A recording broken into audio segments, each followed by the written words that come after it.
Books that speak में आप सभी का स्वागत है। सुनते हैं कहानी झूलन मामा। इस कहानी के लिए आभार बाल भारती, महाराष्ट्र राज्य पाठ्यपुस्तक निर्मिती मंडळ, पुणे। कहानी का वाचन असावरी दोषी।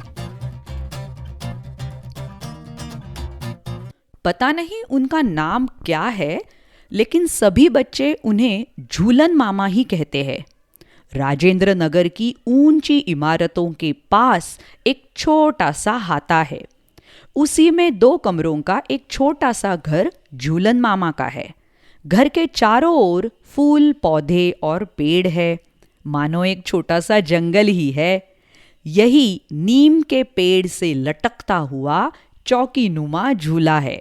इस पर मामा दिन भर बैठे झूलते रहते हैं, इसीलिए उनका नाम झूलन मामा पड़ा है। मामी शिक्षिका है, दानापुर में पढ़ाती है। पता नहीं कब खाना बनाकर, घर बंद कर सुबह की ट्रेन से ही चली जाती है।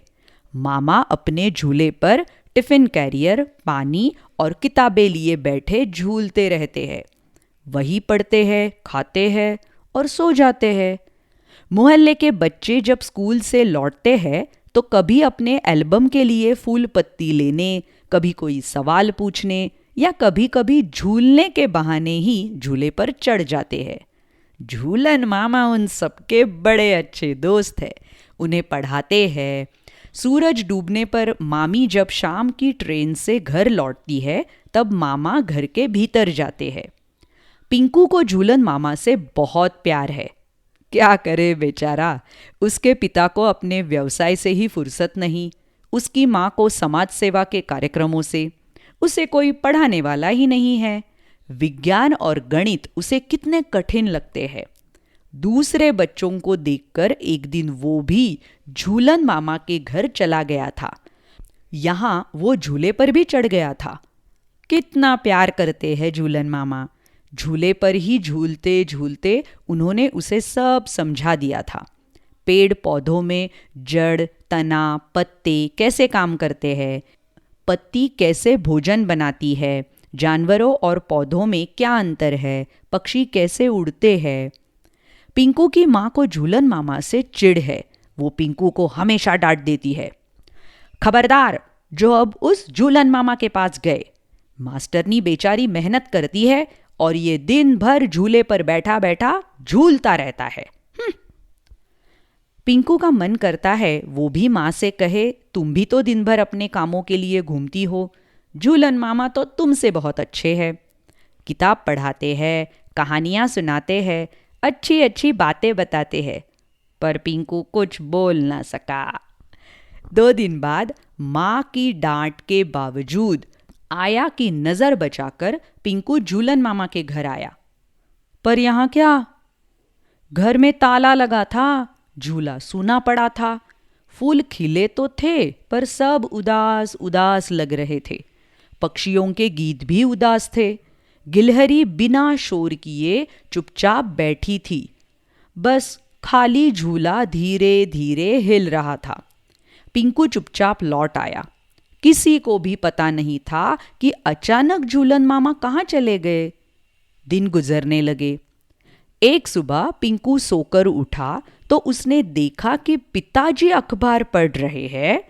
उन्होंने उसे बताया, सारे विश्वविद्यालय में तुम्हारे झूलन मामा एमए की परीक्षा में प्रथम आए हैं।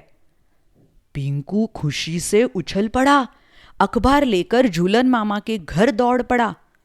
पर वहां मिला वही ताला और खाली झूला। पिंकू फिर लौट आया। अचानक एक दिन पिंकू ने देखा कि उनका घर खुला है और झूलन मामा बगीचे में खड़े एक बेल को ऊपर चढ़ा रहे हैं। वो दौड़कर गया और पीछे से ही उनकी पीठ पर झूल गया। अरे छोड़ो छोड़ो, ये कहते हुए झूलन मामा ने उसे अलग कर दिया और खुद भी धड़ाम से गिर पड़े। पिंकू उनके उस व्यवहार से हैरत में पड़ गया। वो तो इतने दिनों बाद प्यार से मिल रहा था और मामा है कि उसे ढकेल रहे हैं। तभी मामा बोले, बेटा अपने हाथ का सहारा तो दो जरा। उसका हाथ पकड़कर झूलन मामा उठे और चलने लगे। ठक ठक पिंकू का दिल धड़क उठा।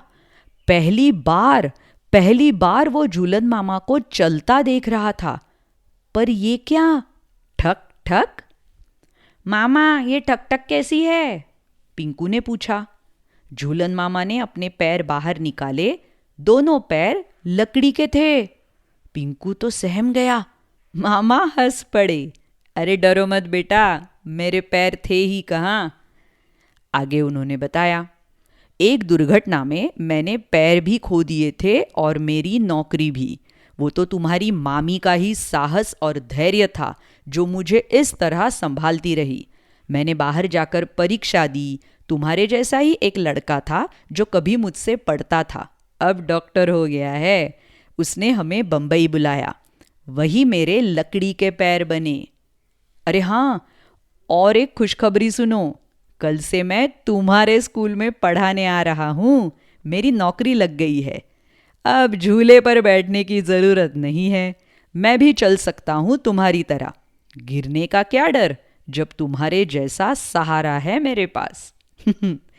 ये कहकर वो फिर चलने लगे। ठक ठक ठक। पिंकू को लगा ये ठक ठक ठक की आवाज़ उसे कोई संदेश दे रही है। बच्चों, मुझे पता है कि आपको ये झूलन मामा की कहानी ज़रूर पसंद आई होगी, और उसमें क्या पसंद आया, उसमें आपको कौन सा कैरेक्टर पसंद आया, ये आप मुझे कमेंट सेक्शन में ज़रूर बताइएगा। तो मिलते हैं फिर अगली कहानी में। एक बात तो बताना भूल ही गई, बुक्स दैट स्पीक इस चैनल पर ज़रूर आइएगा। Website www.booksthatspeak.com। मिलते हैं अगली कहानी में। बाय बाय, शुक्रिया।